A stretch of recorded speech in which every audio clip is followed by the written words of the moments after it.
हाँ तो मेरे प्यारे बच्चों, तो कैसे हैं आप सब? उम्मीद करते हैं सब बढ़िया हो। तो प्यारे बच्चों, आज की इस वीडियो में हम लोग सॉल्व करने वाले हैं क्वेश्चन नंबर 3 और यहाँ पे भी लगने वाला है अपना क्या डीपी। तो यहाँ पे मैं फिर से बताना चाहूंगा कि अगर आपको डीपी नहीं आती है तो video number first, video number second आप ही के लिए डीपी पे बनी है डायरेक्ट प्रोपोर्शन में। अगर आपको नहीं पता तो उसको जरूर देखो। अगर कुछ भी नहीं समझ में आ रहा है डीपी में तो आप वहां पे जरूर देखना, आपको एकदम समझ में आएगा। ठीक है ना? अब देखते हैं यहाँ पे क्वेश्चन नंबर फर्स्ट क्या है। क्वेश्चन नंबर सेकंड से ही कुछ रिलेटेड, बट ये काफी सरल है। क्वेश्चन नंबर सेकंड से क्या रहा है, ध्यान सुनो।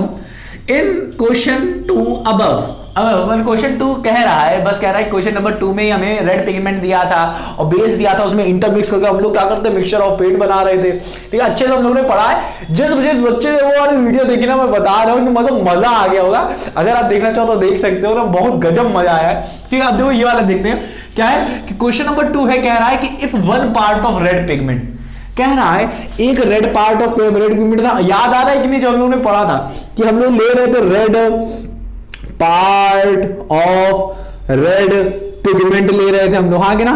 और फिर हम लोग अपना ले रहे थे बेस ले रहे थे, जो हम लोग को मिलाया जा रहा था। क्या था ये, हमारा मिक्सचर ऑफ बेस ले रहे थे, हाँ कि ना। अब यहाँ पे क्या कह रहा है, बेस को हम लोग ml में लिए हैं यहाँ पे, और यहाँ पे क्या लिया है, यहाँ पे इसने पार्ट में लिया है, इसने इसे पार्ट में लिया तो कोई दिक्कत नहीं। तो यहाँ पे क्या कह रहा है, ध्यान से सुनना बच्चों, ध्यान से सुनना। क्या कह रहा है कि अगर one of a red pigment, अगर एक पार्ट ले लें रेड पिगमेंट की, एक पार्ट ले लें रेड पिगमेंट की, तो एक पार्ट रेड पिगमेंट लेते हैं तो हमें बेस यूज होता है 75 ml में ले रहे 75 ml। हमको क्या डालना पड़ता है, बेस भी पट करके डालना पड़ता है। तो बताइए, अगर मैं बेस को 1800 ml ले लूं, 1800 ml बेस ले लूं, तो भाई साहब बताओ हमें कितना रेड पिगमेंट चाहिए होगा। अब ये बताओ क्या, अब आप बस इतना बताओ मुझे, शांत रहो, लंबी सांस लो। अब आप बस इतना बताओ कि जब मैं इसका मिक्सचर तैयार कर रहा हूं रेड पिगमेंट और बेस का, मतलब मैं एक मिक्सचर ऑफ कलर बना रहा हूं, तो आप मुझको ये बताओ बच्चों कि जो मिक्सचर मैं तैयार कर रहा हूं पेंट बनाने के लिए अच्छा बनना चाहिए, है ना, सही, कुछ गड़बड़ ना हो पेंट में कि ज्यादा गाढ़ा बन गया, ज्यादा पतला बन गया, ऐसा ना हो। तो इसका जो रेशियो होना चाहिए वो सेम होना चाहिए। अब देखो आपको अभी नहीं समझ में आ रहा, कोई बात नहीं, बट इतना याद रखो कि अगर मैं रेड की मात्रा बढ़ाऊंगा तो हमें बेस भी बढ़ाना होगा, इतना याद रखो। जैसे आप चाय वाय बनाते हो, तो जैसे कि अगर आप सब्जी की मात्रा, अभी सब्जी आप एक कटोरे में बना रहे हो, मान लेते हैं कटोरे में बना रहे हो, तो आप नमक थोड़ा कम डाल रहे हो। बट अगर आप सब्जी अब क्या करना है, कढ़ाई में बना लोगे, बड़ी वाली कढ़ाई में बना लोगे, जो शादी में यूज होती है, मान लेते हैं छोटी कढ़ाई में बना रहे हो, बट अब पहले इतना था, अब कढ़ाई में बना रहे हो आप, ठीक है ना।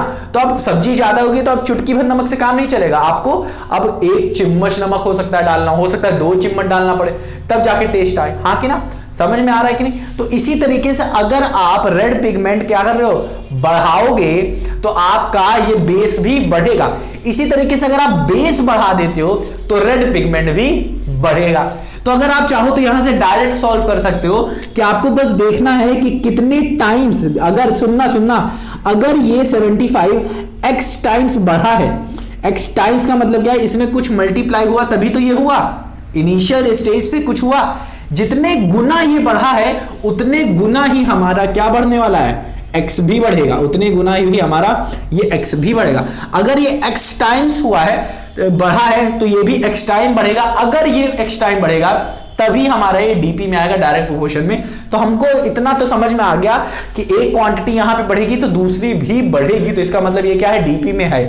तो अगर मैं चाहूं इसे निकालना तो सीधे मैं यहां निकाल सकता हूं कि कितने टाइम्स ये बढ़ रहा है, कितने 75 1800 में कितनी बार हम लोग 75 की टेबल पढ़े, आगे ना, क्योंकि 75 पे कुछ मल्टीप्लाई करेंगे ना, तो कितने टाइम्स क्या मल्टीप्लाई करें हम लोग कि हमारा 1800 ml आ जाए।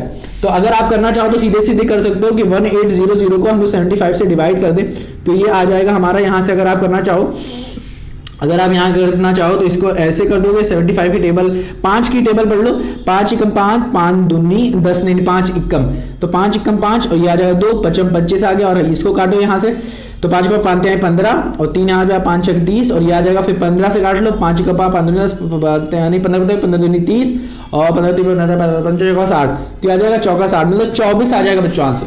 तो इसका मतलब अगर मैं 75 को कितने टाइम्स मल्टीप्लाई कर रहा हूं, 24 टाइम्स मल्टीप्लाई कर रहा हूं बच्चों, तब जाके हमें ये मिल रहा है, क्या मिल रहा है 1800 ml। इसका मतलब क्या है, अगर मैं चाहूं तो 1 को 24 से मल्टीप्लाई करूंगा तभी हमको ये वैल्यू मिलेगी। तो 1 × 24 मतलब क्या, हमारा फाइनल आंसर क्या क्या आने वाला है 24 पार्ट ऑफ रेड पिगमेंट करना पड़ेगा। तो ये तो हो गया डायरेक्ट तरीका आपको समझाने का कि भाई साहब जो हम लोग डिफिनेशन पढ़ते हैं ना डीपी की, उससे हम लोगों ने इसको सॉल्व कर दिया।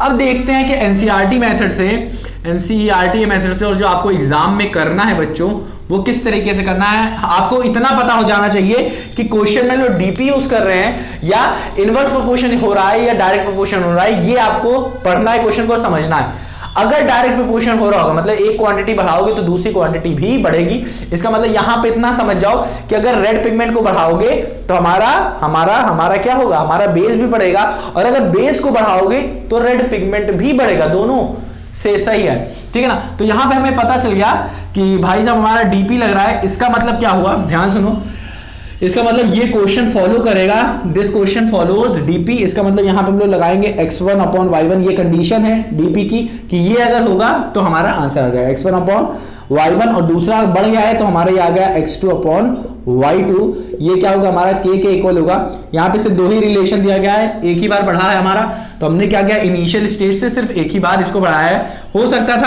अगर और दिया होता वैल्यूज तो हम लोग और लिखते, जैसे x3/y3 लिखते, फिर x4/y4 लिखते। मतलब अगर लिख सकते हो कोई बड़ी बात नहीं है, लिख सकते हो इक्वल टू k कर सकते हो, k मतलब कोई कांस्टेंट वैल्यू कर सकते हो। तो अपने को सिर्फ एक ही बार बढ़ा है तो हम लोग x1/y1 x2/y2 करेंगे। तो हम लोग यहाँ पे लिखेंगे, फर्स्ट क्या करेंगे, x1/y1 करेंगे और x2/y2 करेंगे।